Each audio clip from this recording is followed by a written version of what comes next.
Top 5 horrifying facts about working in an Amazon warehouse. Number 5. You can get fired by an AI program. Inside of an Amazon warehouse, it's sink or swim. Amazon wants its workers to be as productive as their colleagues, and they are not afraid to fire them if they fall behind. Their employees track their work with scanners, not unlike the ones which you see in grocery stores, but they are tracked and equipped with a program called Adapt.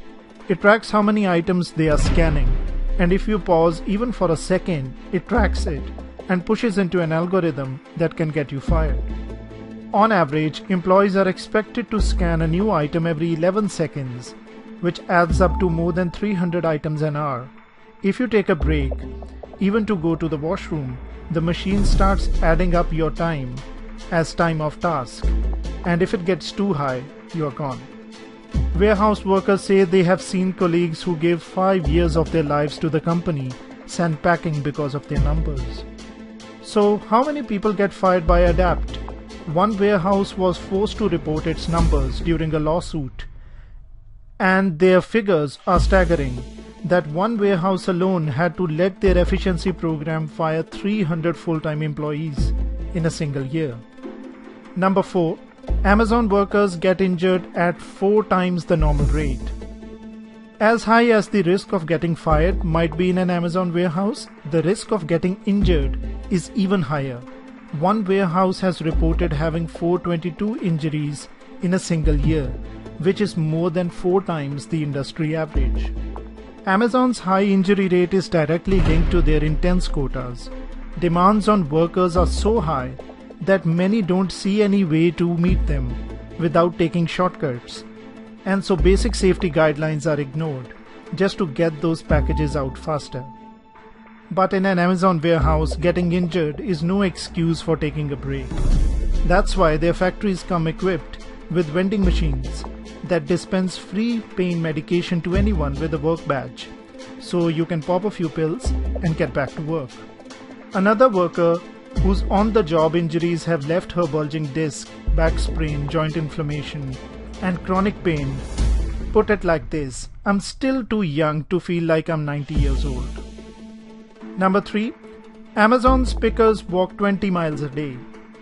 Stowers and pickers, the people who collect the merchandise and bring it over to the conveyor belt for packaging, have to do a lot of walking. In fact, it's pretty normal for them to walk up to 20 miles a day. Amazon's tried to sell that as a positive. They even have a training video in which an employee boasts that she lost 20 pounds from all the walking, but for the workers, it's not exactly fun. Most of the walking is done on concrete floors, leaving employees in so worn down condition that they tend to rely on the pain meds in those vending machines to get through the day. "I feel like I've been hit by a garbage truck," one worker told a reporter before admitting that she takes a minimum of 4 pills a day. Amazon's defense is that they are trying to do away with these jobs and replace them with robots. But the statistics show that the robots just make things worse.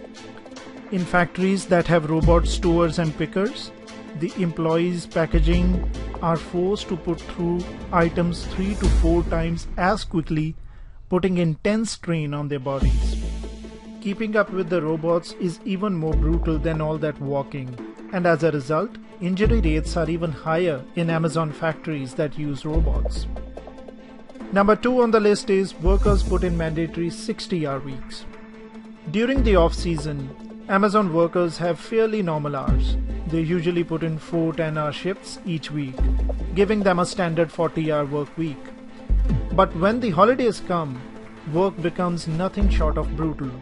From mid-November to the end of Christmas, Amazon workers are required to do mandatory overtime, working 60 hours a week. There is no way out of it. The warehouse puts a freeze on time off requests when the holiday comes near, and anyone who tries to call in sick can get fired for taking too much unpaid time off. Injuries skyrocket during these holiday rushes, according to an independent study of Amazon's injury claims.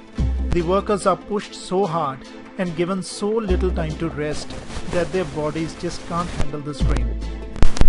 It's like doing an 11.5 hours of cardio 5 days a week, one worker has said.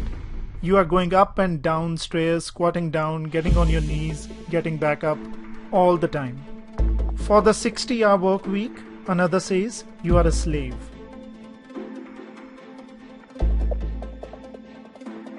When pausing your work for a second can cost you your job, taking a bathroom break can be a career suicide. It's especially bad if you are nowhere near a toilet.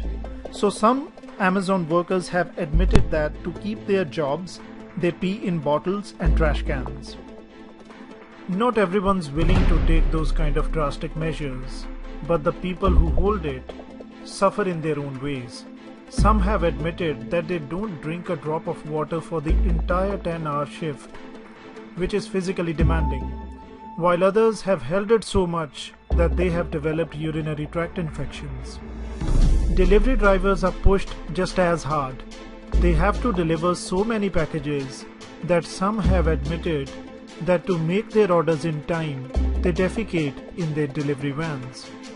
I had to. The way it was designed, you are going to have to do that, one Amazon driver told the press after admitting to drive 120 miles per hour to finish his route before nightfall. I had a few crashes, but not bad crashes. So that's pretty much it for this week. Thanks for watching this video. Please like, share and subscribe my channel. Until next week, thank you and goodbye.